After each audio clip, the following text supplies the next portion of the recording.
In a small village, a little girl with a fever that just won't break isn't responding to modern medicine and doctors, and she's getting worse. Her desperate parents take her to a healer, and after reciting prayers and burning local herbs, the fever breaks. Was it a miracle? Was it magic? Or was it Latin American witchcraft? Find out about healers, shamans, and witches in this episode of the Mysteries of Latin America podcast.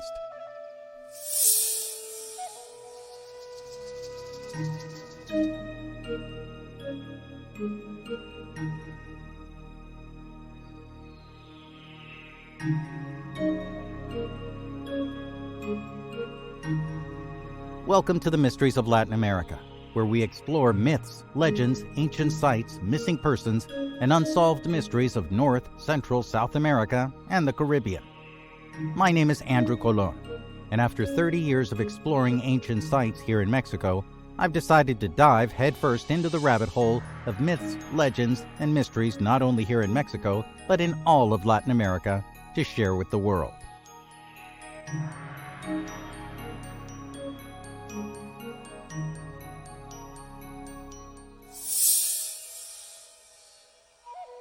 In this episode, we'll explore the mystical world of healers, shamans, and witches, from the Caribbean to the Andes, and discover the hidden world of magic and mystery that has captivated the imaginations of millions for centuries. When I was a kid, if I got sick or twisted an ankle or got an earache, I wasn't always whisked away to the doctor or hospital like some of my non-Latino friends did. My mom would often instead treat me and my siblings with a curious combination of teas, herbs, massage, and of course, Vicks VapoRub, which usually worked wonders. My brother and sister and I jokingly called my mom a witch doctor. We didn't know how right we might have been. Latin America is a curious mix of cultures, beliefs, and traditions. You have influences from the indigenous cultures of each area, along with the influences of cultures that conquered those areas, like Spain and Portugal, along with the very strong influence of African beliefs, introduced to these areas with the slave trade over hundreds of years. Calling some of the practices we're about to get into witchcraft, the way we've seen it shown in movies, isn't accurate or fair. Because for those who believe, this isn't about old women in pointy hats with black cats, turning people into frogs and fighting Voldemort. It's about highly trained and sensitive people using ancient beliefs and remedies that mingle medicine and spirituality into one big sancocho. And for those of you who don't speak or understand Caribbean-flavored Spanish, a sancocho is a big old stew. And different areas in Latin America have a different type of stew that they cook up, each with its own unique flavors, beliefs, and rituals. Let's dive in and see what they're really about. A form of traditional healing that's practiced throughout Latin America, especially here in Mexico and in Central America, is curanderismo, which can loosely translate to folk healing. Curanderismo is a traditional healing practice that's been part of Latin American culture for centuries. This approach to health and wellness combines indigenous and external influences to treat physical, emotional, and spiritual ailments. The healers who practice it are called curanderos, and they weave elements of spirituality into their practice by using a combination of herbal remedies, prayer, and ritual to restore balance and harmony to the body, mind, and spirit. This practice has its roots in indigenous healing practices that have been passed down through generations over thousands of years. When European colonizers arrived in Latin America, they also brought their own medical traditions and practices. Over time, this type of healing evolved as a fusion of these different approaches, incorporating elements of Catholicism, European herbalism, and also African spiritual traditions. Now, one of the key elements of curanderismo is the use of medicinal plants and herbs to treat illnesses and injuries, like what I mentioned with my mother, who's originally from a rural area of Costa Rica. Curanderos can use herbs to treat everything from headaches and stomach aches to anxiety and depression.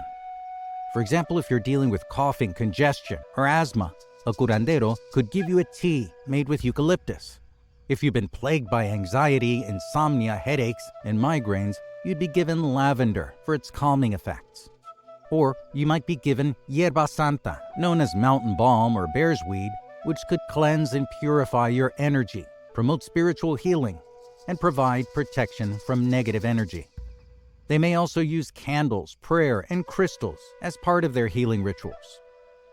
Curanderos believe that many physical and emotional ailments are caused by spiritual imbalances, so they'll use prayer and ritual to restore harmony to the spirit. And in case you notice that my voice is a little on the scratchy side, I've had a bit of a throat situation for a while.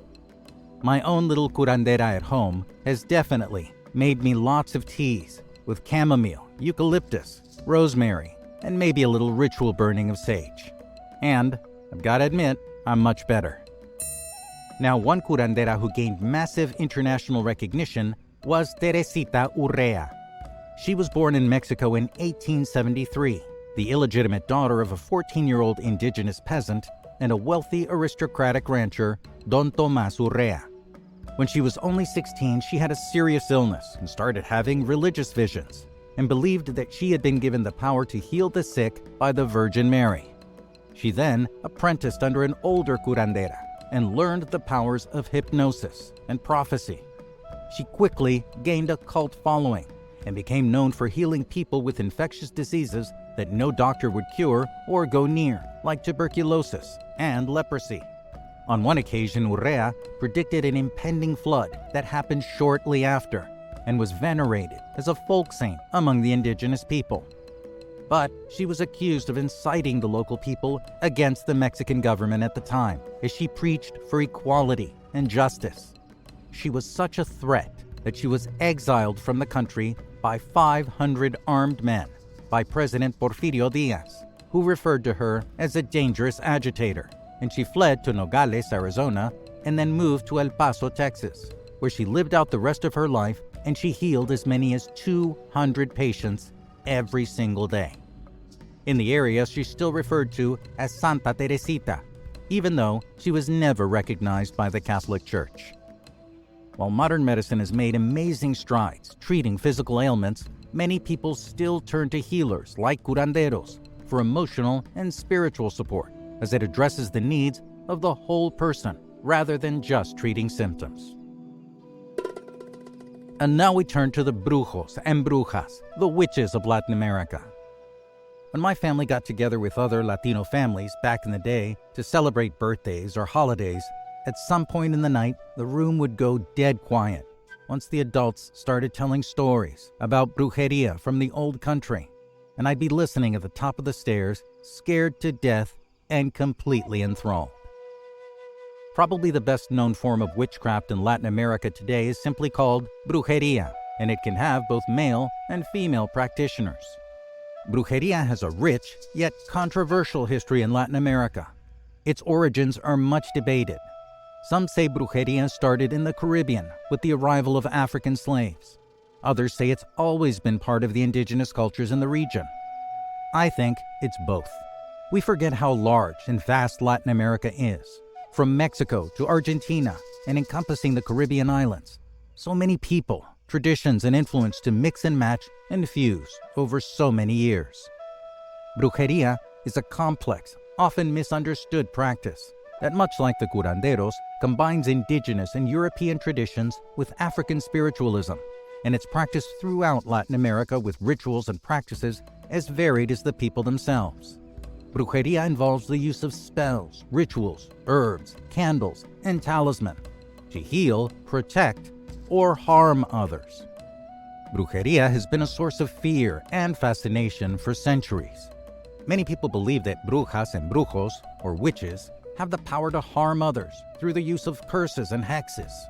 However, others view brujería as a means of healing and protection, and seek out the services of brujos and brujas for spiritual guidance.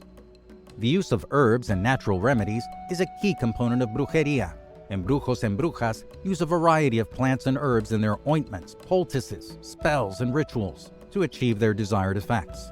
For example, they might use the herb ruda which in English we call rue or herb of grace, to protect against evil spirits, or manzanilla, chamomile, to promote healing. Another important aspect of brujería is the use of talismans and amulets, objects that are believed to have protective or healing properties, and you'd wear or carry one if you needed spiritual guidance or protection. Common talismans and amulets could include crystals, coins, necklaces, or even animal bones. Here in Mexico, some of the most famous practitioners of brujería in the country are the Brujos of Catemaco. Located in the eastern state of Veracruz, Catemaco is a small town known for its traditions of witchcraft. Every year, thousands of people flock to Catemaco to seek the services of the brujos there. Now, unlike other witches around Latin America, the Brujos of Catemaco are exclusively male witches or sorcerers. They're known for their use of herbs, amulets, and other spiritual tools to help their clients achieve their desires, whether it be love, success, or protection from harm. If you want to attract or keep someone in a relationship, you might ask a brujo for an amarre, a binding spell. If you've been having horrible luck, you'd ask for a limpia, a spiritual cleansing, to rid you of bad juju. While some view the Brujos of Catemaco as charlatans, others absolutely believe in the power of their spells and rituals. A figure that's sometimes associated with brujería, especially in Mexico, is La Santa Muerte, and in English she's referred to as Holy Death or the Saint of Death. She's often depicted as a skeleton dressed in robes, carrying a scythe, and surrounded by offerings and symbols. Some practitioners of brujería view La Santa Muerte as a powerful spiritual figure who can provide protection, luck, or assistance in matters of love, money, or health. While the veneration of La Santa Muerte has gained popularity in recent years, it isn't without controversy.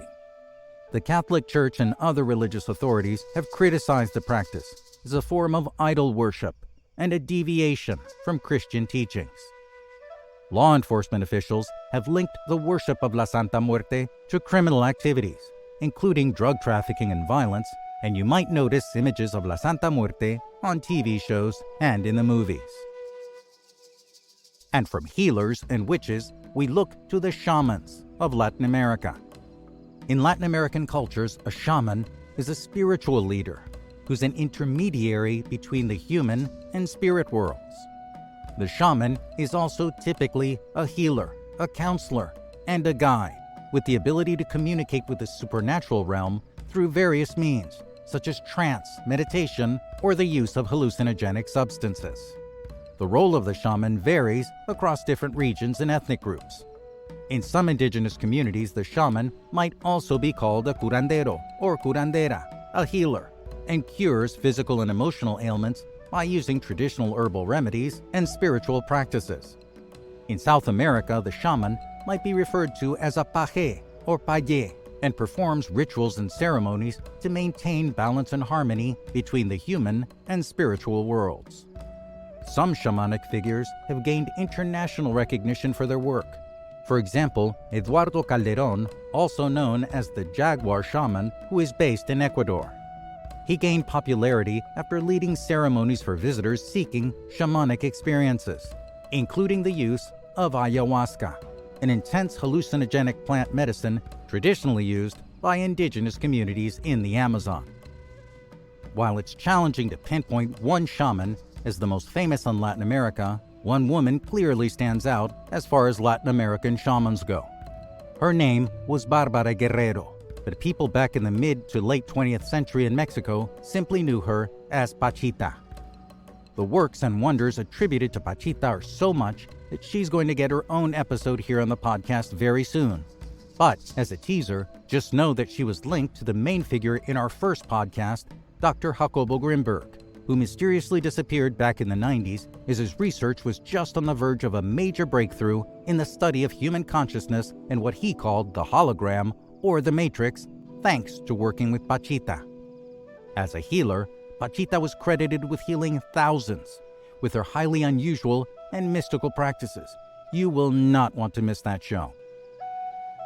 Now, if you only think that healers, witches, and shamans only exist south of the border, think again.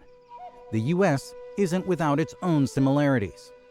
In southern states like Louisiana, Virginia, Arkansas, Mississippi, the Carolinas, and Maryland, you'll find an age-old practice that many people call hoodoo. Hoodoo is a set of spiritual practices, traditions, and beliefs created by enslaved Africans in the United States from various traditional African spiritualities, Christianity, and elements of Native American botanical knowledge. And yes, there are links between hoodoo and voodoo, which we'll look at soon in an upcoming episode. Hoodoo is also a spiritual system that mixes elements from Christianity and African religions, but it also even incorporates elements of Islam brought over by enslaved West African Muslims.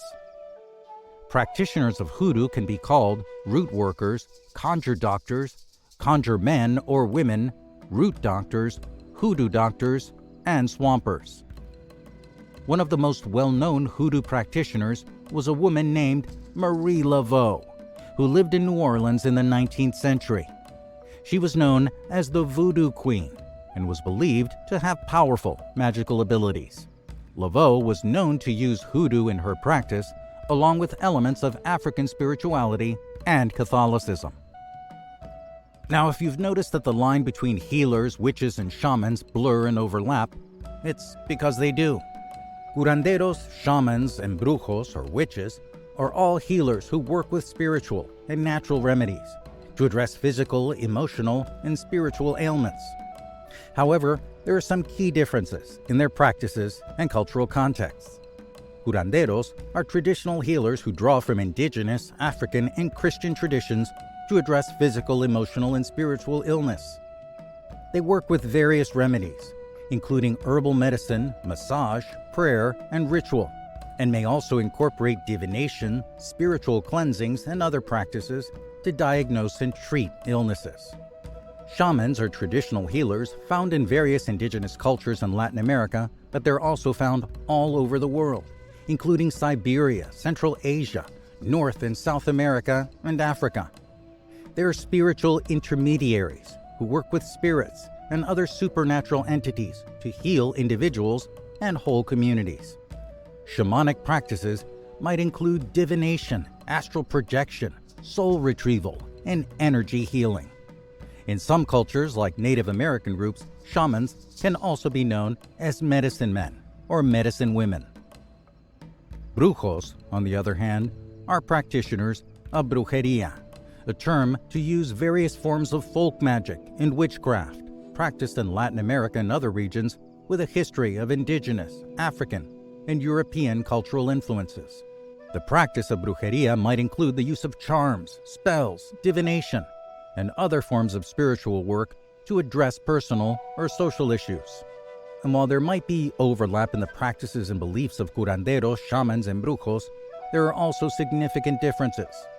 For example, curanderos and shamans might work within a more established cultural and spiritual tradition, while brujas and brujos might draw from a wider range of influences and practices. Also, while curanderos and shamans might focus on healing and spiritual work, brujas and brujos might be involved in other activities, such as divination or the manipulation of spiritual energies for personal gain. It's important to approach each of these practices with sensitivity and respect for the cultural traditions they represent.